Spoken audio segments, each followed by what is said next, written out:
Bonjour et bienvenue à cette partie 3 sur les fonctions exponentielles et logarithmes. Si vous n'avez pas vu les autres vidéos, je vous invite à vous inscrire sur learnian.net pour voir l'ensemble du cours de terminale de maths. Si vous êtes étudiant, ça permet de voir le reste du cours et de vous inscrire éventuellement à d'autres cours. Si vous êtes prof, c'est un site sur lequel vous pouvez partager des cours en ligne. Vous pouvez agencer un de vos cours en ligne et ensuite le partager avec tout le monde. Ce que je suis en train de faire pour les maths en terminale là. Après cette introduction là, je vais commencer à reparler de l'exponentielle et du logarithme ici plus précisément. Alors on avait vu quelques propriétés sur le logarithme, hein, notamment log de a fois b c'était log de a plus b, vraiment la propriété à retenir, et que le log est défini sur r plus étoile. Ça aussi c'est très important.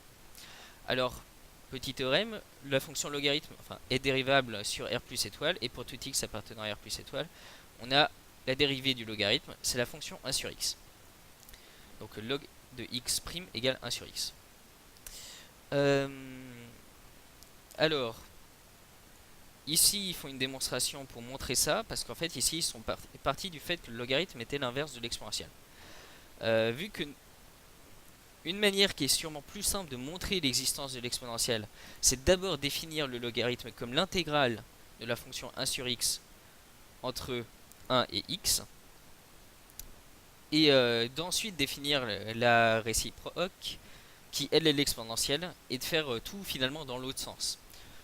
Ici, si on définit directement le logarithme par cela, et qu'ensuite ça nous permet de définir l'exponentielle, dans ce cas on n'a même pas besoin de faire cette démonstration là, parce que finalement c'est presque la définition. Par contre, si on définit d'abord l'exponentielle et ensuite le logarithme, et ben dans ce cas, oui, il faut faire cette démonstration-là. Alors, voilà, ici ils disent on pourrait utiliser le théorème de dérivation de l'application réciproque. Donc ça, c'était dans le chapitre sur la dérivabilité, mais il leur programme. Ici, on va faire un changement de variable. Soit x appartenant à r plus étoile, fixé, strictement positif, hein, parce que le log il est que défini sur r plus étoile, à ne pas oublier. Donc on va étudier la limite lorsque h tend vers 0 de l'accroissement log de x plus h moins log de x sur h. On va montrer, vraiment calculer la dérivée quelque part. Donc on a log de x plus h moins log de x qui est égal à log de x plus h sur x, qui est égal à log de 1 plus h sur x. On peut poser u est égal à log de 1 plus h sur x. Alors on a e puissance u est égal à 1 plus h sur x. Ici on a fait exponentielle de chaque côté. Donc exponentielle de log, ça donne exponentielle de...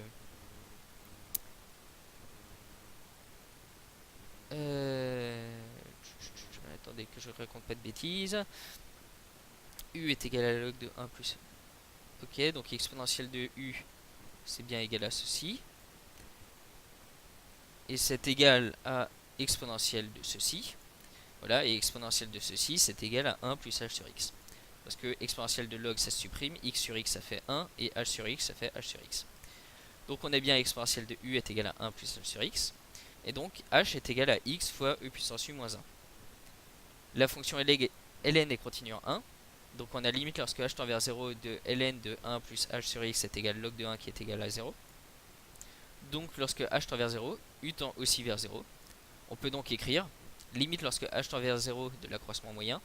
C'est limite lorsque h tend vers 0 de log de 1 plus h sur x sur h, donc la propriété du log, hein, égale limite lorsque u tend vers 0 de u sur x fois e puissance u moins 1.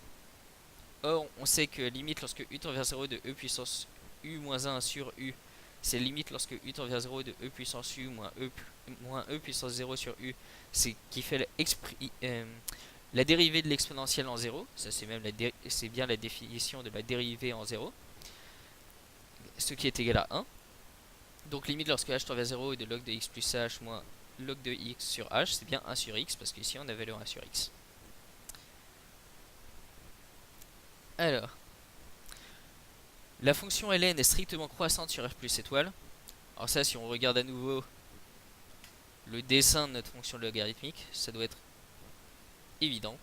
La fonction est clairement strictement croissante. Voilà. Par contre, sa dérivée diminue au fur et à mesure. C'est-à-dire elle est de plus en plus plate, mais elle ne devient jamais plate. Voilà. Mais donc elle est strictement croissante la fonction.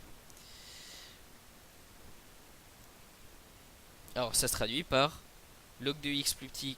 Alors ici on a précisé strictement croissante. Alors on pourrait dire log de x strictement plus petit que log de y équivaut à x strictement plus petit que y. On a aussi en effet log de x plus petit que log de y équivaut à x plus petit que y. Alors, limite lorsque x tend vers plus l'infini de log de x c'est plus l'infini. Limite lorsque x tend vers 0 de log de x c'est moins l'infini. Ici, bon, on précise x plus grand que 0 parce qu'en effet, x il est dans l'intervalle 0 plus l'infini là ici. Alors ici, encore une fois, si on regarde la courbe, hein, évident. Donc vraiment, pensez au schéma hein, quand on pense aux différentes fonctions. Il faut avoir l'image de la fonction, il faut l'avoir en tête quand on fait l'exercice presque. Si c'est possible. Si c'est pas trop compliqué, il faut l'avoir en tête. Donc ici, voilà le logarithme. Là, ça tend vers plus l'infini. Ici, ça continue à augmenter en fait tout le temps. Et ça continue à augmenter, mais vraiment sans s'arrêter, quoi. Il n'y a pas d'asymptote horizontal, il n'y en a pas. Donc ça tend vers plus l'infini. Et ici, ça tend bien vers moins l'infini là-bas.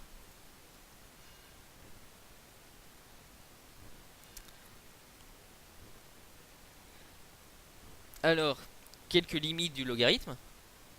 Donc limite lorsque x tend vers 0, donc qui sont peut-être moins évidentes, hein. Limite lorsque x tend vers 0 de log de x sur x, c'est égal à 0. Ça c'est intéressant. Limite lorsque x tend vers 0 et que x strictement positif de x log de x, c'est égal à 0. Limite lorsque x tend vers plus l'infini de log de x sur x puissance n. Alors ça c'est très très important. C'est égal à 0.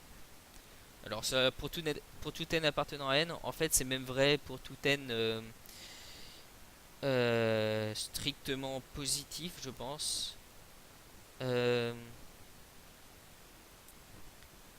Oui, c'est même vrai pour tout nombre réel strictement positif. Je pense que c'est même vrai avec racine de x par exemple. Le logarithme est négligeable devant le racine. Il est négligeable devant n'importe quel x puissance quelque chose avec le quelque chose positif. Bon, décidément, on entend l'église qui n'est pas loin. J'espère que ça dérange pas pour le cours. Décidément. Bon. Euh, Ça va bientôt se terminer, les midi, ça doit être ça. Bon, donc ensuite on a aussi, alors dans le même genre, limite, lorsque x tend vers 0 de x plus grand que 0 de x puissance n log de x qui est égal à 0. Encore une fois, en fait, ça c'est vrai pour tout nombre réel strictement positif, hein. Et ensuite, limite lorsque x tend vers 1 de log de x sur x moins 1 qui est égal à 1. Donc là, en fait, ça va être une propriété de la dérivée, là, finalement. Alors, petite démonstration. Donc là, c'est un peu les mêmes idées que pour l'exponentielle, hein. On se souvient de toutes les propriétés pour l'exponentielle. Bah, le logarithme, vu que c'est vraiment la fonction inverse, on a des propriétés qui sont un peu du même style, hein.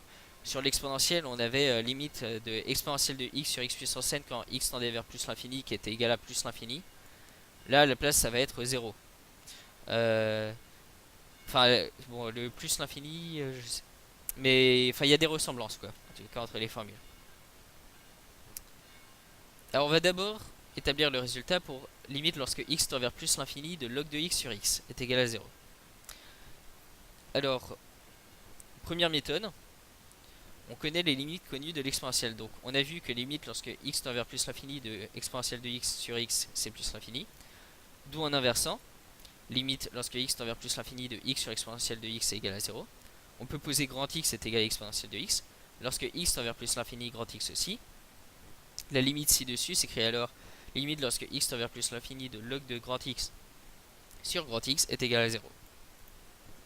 Et donc on a établi notre limite. Bon, je ne vais pas faire l'autre méthode, hein, parce qu'on va dire qu'une méthode ça suffit. Même si ça peut être intéressant de l'avoir, hein. Alors alors maintenant on a envie de le montrer pour du x puissance n.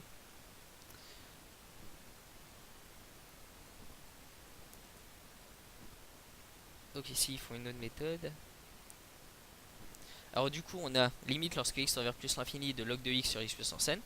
C'est limite lorsque x tend vers plus l'infini de 1 sur x puissance n moins 1 fois log de x sur x. Et ça, c'est égal à 0. Pourquoi? Limite lorsque x tend vers plus l'infini de 1 sur x puissance n moins 1, c'est égal à 0.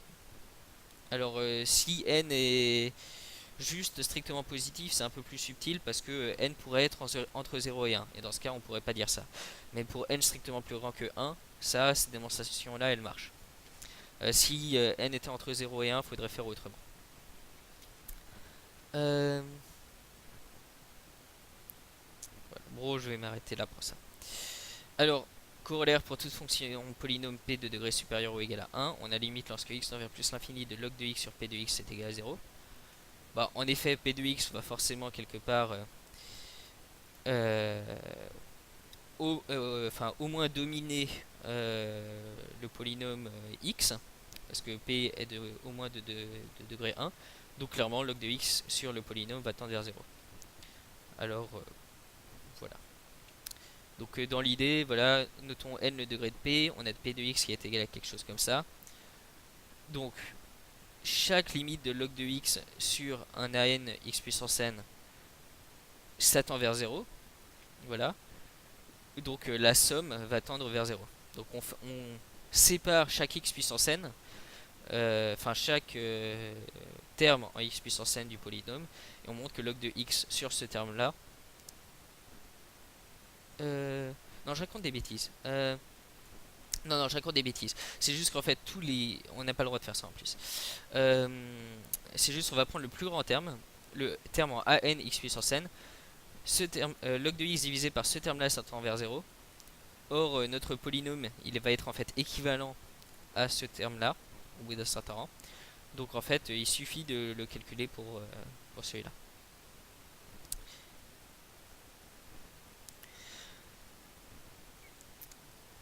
Alors, on va définir ensuite ce qu'on appelle une fonction exponentielle de base, un nombre réel strictement positif a. Donc ça va être quelque part, on va revenir à la notion qu'on avait intuitivement des puissances,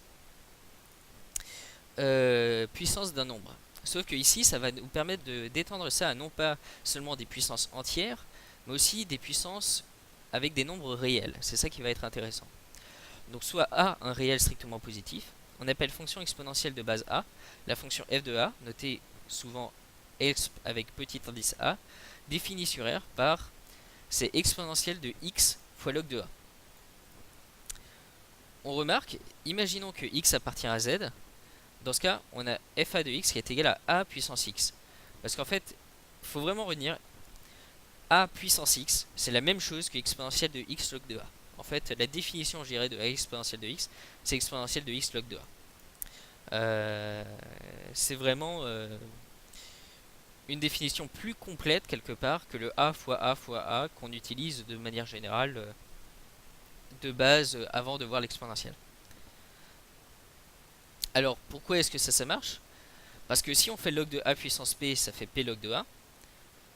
Donc quand x appartient à z, on a fa de x qui est égal à exponentielle de x log de a, qui est égal à exponentielle de log de a puissance x, parce que x log de a c'est égal à log de a puissance x à cause de la ligne ci-dessus.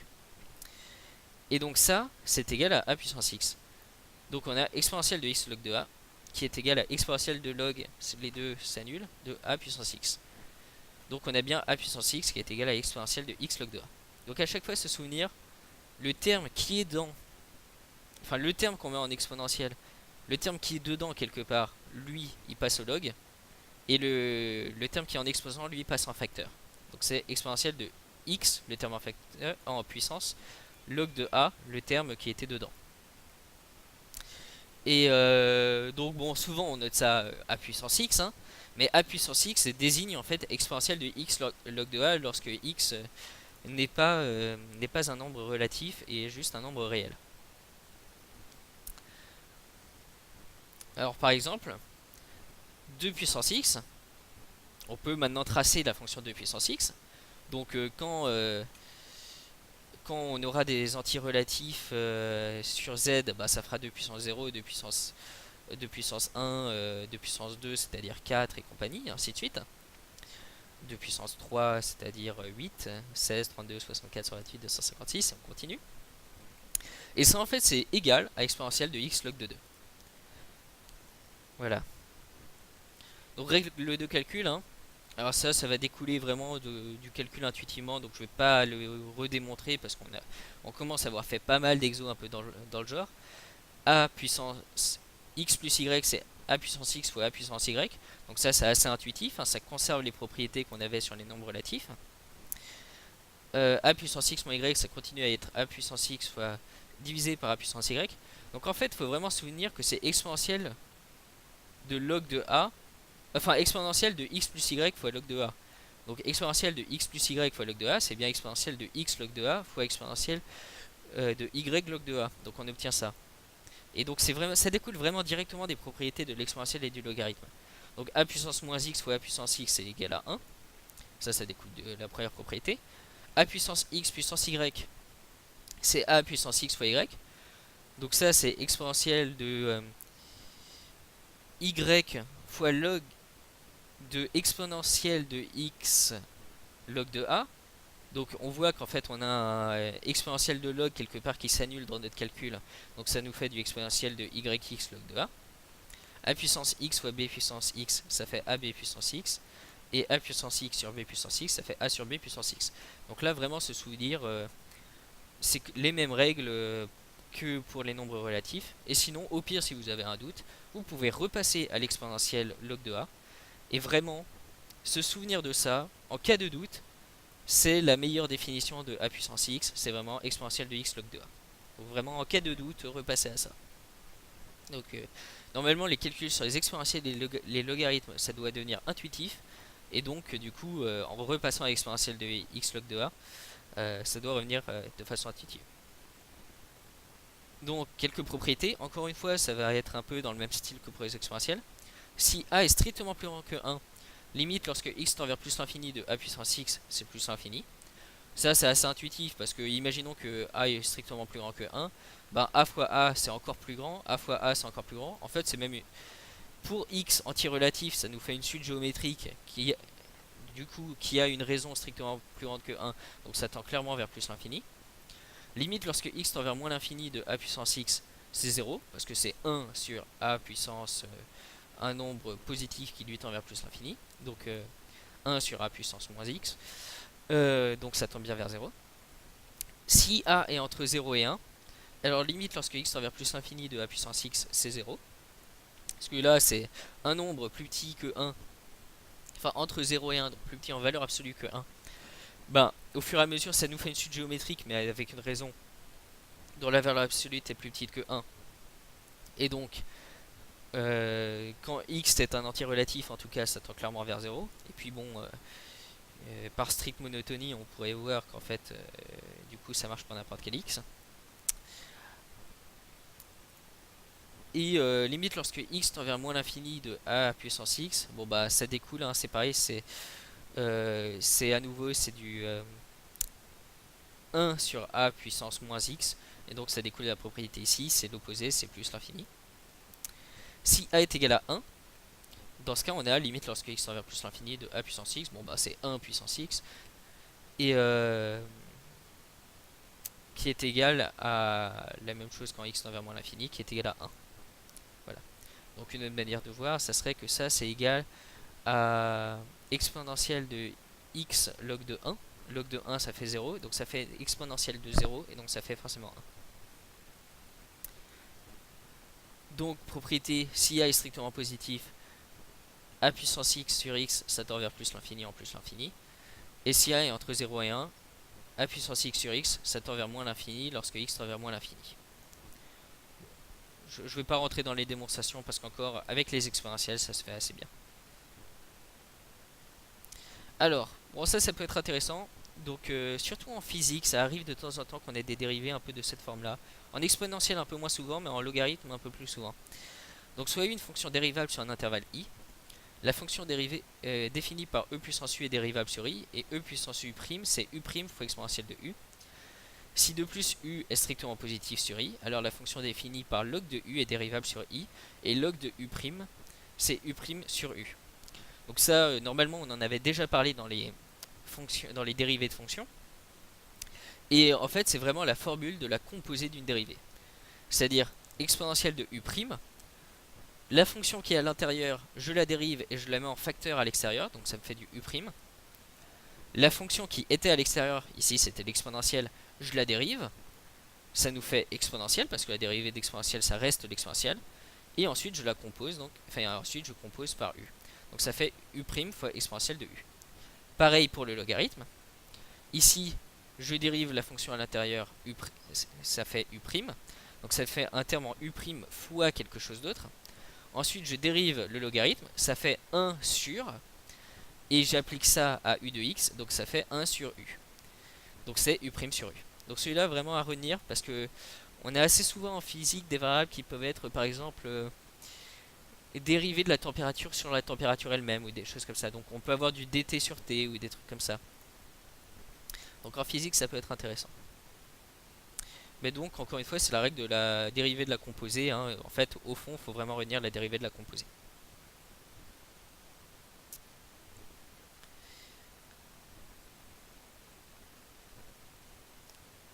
Alors, ensuite, on peut définir une fonction puissance en alpha, qui est une fonction, donc, a priori, si alpha est réel, c'est défini sur 0 plus l'infini, par, donc, f alpha de x c'est x puissance alpha, c'est-à-dire f alpha de x c'est exponentielle de alpha log de x. Donc, encore une fois, la notation x puissance alpha, hein, c'est exponentielle de le terme qui est en puissance, alpha, log de le terme qui est dedans, c'est-à-dire ici c'est x.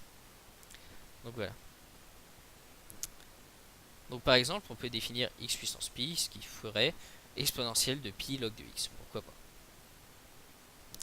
Alors ça, on peut remarquer que pour alpha qui est un entier positif, et ben on retombe sur les fonctions sur la base des fonctions de polynômes, c'est-à-dire sur tous les x puissance n. Et donc petite propriété, et c'est là où on va démontrer en fait que x puissance n, sa dérivée c'est n fois x puissance n moins 1. De manière plus générale, les fonctions puissance f alpha sont dérivables sur 0 plus l'infini, et f alpha prime de x, c'est alpha fois x puissance alpha moins 1. Donc comment est-ce qu'on le démontre? On n'a qu'à passer à l'exponentielle. C'est exponentielle de alpha log de x. Donc la dérivée, c'est la dérivée de l'exponentielle de alpha log de x. Donc c'est, je dérive la partie à l'intérieur, donc c'est alpha fois 1 sur x, parce que c'est la dérivée, donc ça c'est une constante alpha, log de x, la dérivée c'est 1 sur x, fois, dérivée de l'exponentielle c'est l'exponentielle, appliqué au terme à l'intérieur, alpha log de x. Donc exponentielle de alpha log de x, c'est la définition de x puissance alpha, donc ça fait alpha fois 1 sur x fois x puissance alpha, ce qui fait alpha fois x puissance alpha moins 1.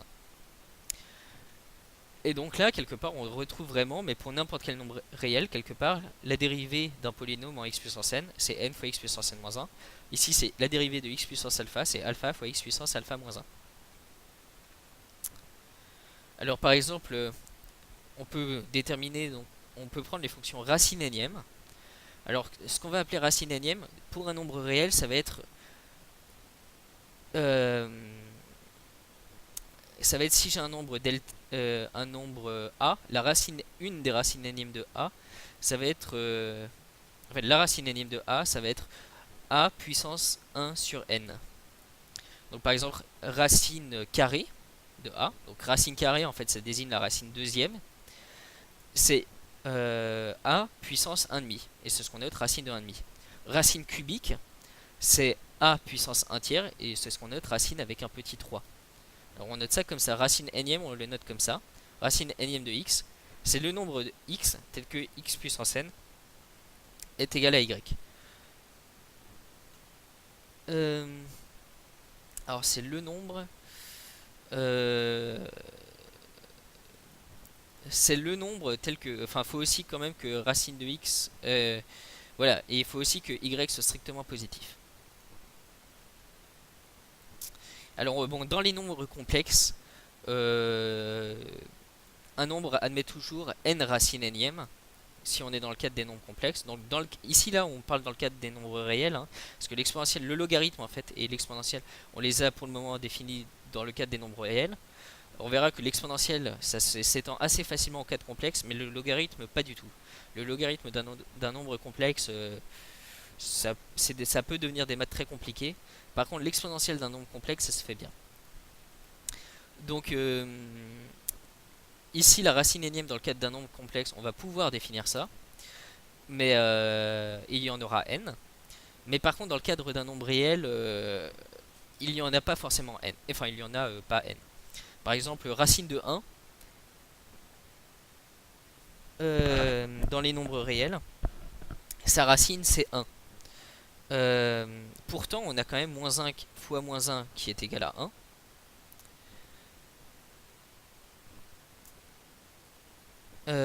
On a moins 1 fois moins 1 qui est égal à 1. Mais moins 1 n'est pas positif.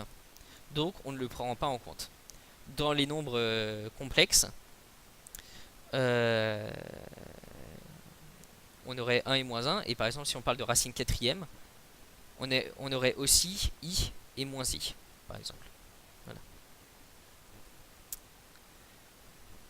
Alors, si alpha est égal à 1, ça nous fait y est égal à x. Si alpha est strictement positif, ça nous fait quelque chose un peu du même style que polynomial, c'est-à-dire un truc qui est croissant, mais qui croît, au bout d'un moment, l'exponentielle va toujours le battre le x puissance alpha 1. X puissance alpha, quelque part, est plus limité que l'exponentielle. Alors, si on retourne à la définition, hein, ça se voit finalement assez bien. Parce qu'on a du exponentiel de x log de alpha. Non, on a eu du exponentiel de alpha log de x, je suis désolé, et le log de x fait que le log de x augmente de moins en moins vite. Donc exponentiel de x augmente quand même plus vite que exponentiel de alpha log de x. Et alors si alpha est entre 0 et 1, ça nous fait quelque chose plus en forme racine.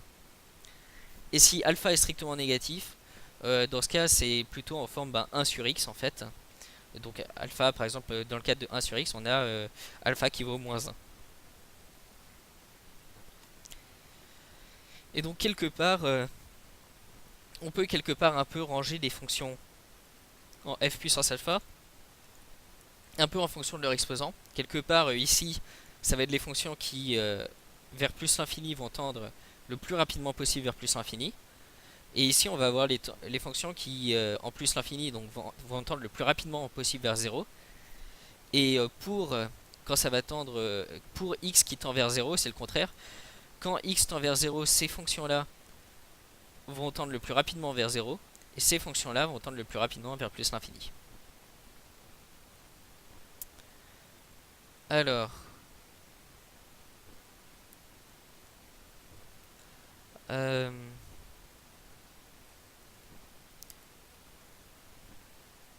alors là, il y a les croissances comparées. Bon, on a déjà vu ça pour les exponentielles, donc ça en découle, hein. Ah oui, alors on va définir le logarithme de base a. Donc ça peut être intéressant en physique notamment. Donc on note log indice petit a, défini sur R plus étoile, par log de x sur log de a.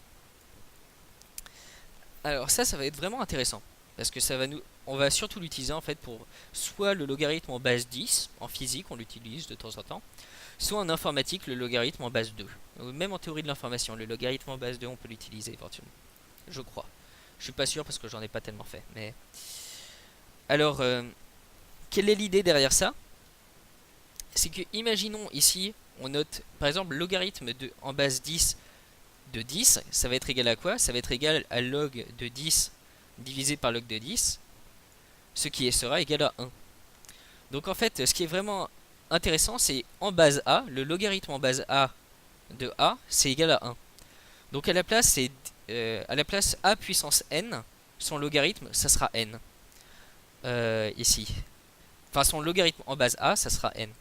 Donc 10 puissance 5, son logarithme en base 10, c'est 5. 2 puissance 18, son logarithme en base 2, ça va être 18. Mais par contre, logarithme normal, donc le logarithme népérien de 2 puissance 18, bah je sais pas, parce que ça n'a pas de lien avec 2. Ça serait égal en fait à log de... Ça serait égal à log de 2 puissance 18, ce qui serait 18 fois log de 2. Donc en fait, il faut bien faire log de... non, ce qui serait égal à 18 log de 2, oui c'est ça. Donc bon, bien sûr, ça garde les mêmes propriétés, hein. On a toujours log même en base a de x fois y, c'est log en base a de x plus log en base a de y.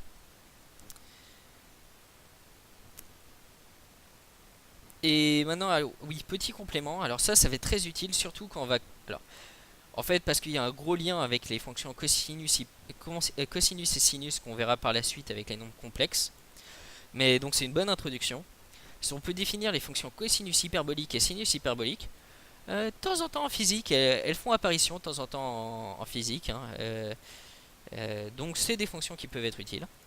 On définit donc cosinus hyperbolique par e puissance x plus e puissance moins x sur 2. Et sinus hyperbolique par e puissance x moins e puissance moins x sur 2. Alors pourquoi est-ce qu'on appelle ça cosinus hyperbolique et sinus hyperbolique? Alors pour le moment, si vous n'avez pas vu les nombres complexes, ça peut avoir l'air un peu surprenant. Si vous voyez les nombres complexes, vous verrez que la formule est quasiment la même pour les cosinus et les sinus. Donc là, il y a un lien assez direct. Et un autre lien qui aussi est intéressant, c'est que si on dérive, alors ça se montre par le calcul, en dérivant l'exponentielle, cosinus prime de x, c'est sh de x, et sh prime de x, c'est ch de x. Donc on voit que pour le sinus hyperbolique, c'est comme pour sinus, on obtient cosinus hyperbolique, tandis que pour le sinus, on obtenait cosinus. Par contre, grosse différence, la dérivée du cosinus hyperbolique, c'est sh de x, tandis que la dérivée du cosinus, c'était moins sh. Donc là, il y a une grosse différence. Mais donc, c'est des fonctions qui sont intéressantes et ça peut être intéressant de les tracer, par exemple. Donc voilà, c'était pour la fin du cours sur l'exponentielle et le logarithme. Donc bientôt on va voir d'autres cours. Alors je sais plus trop où on en est. Je pense qu'on va voir bientôt les nombres complexes. Je suis pas sûr que ce soit le prochain chapitre, mais il y a des chances. En tout cas, si vous regardez cette vidéo sur YouTube, n'hésitez pas à vous inscrire sur learnian.net pour regarder l'ensemble du cours de terminale et éventuellement vous inscrire à d'autres cours que je vais mettre par la suite et d'autres personnes vont mettre, j'espère. Et donc à bientôt pour un prochain cours. Salut!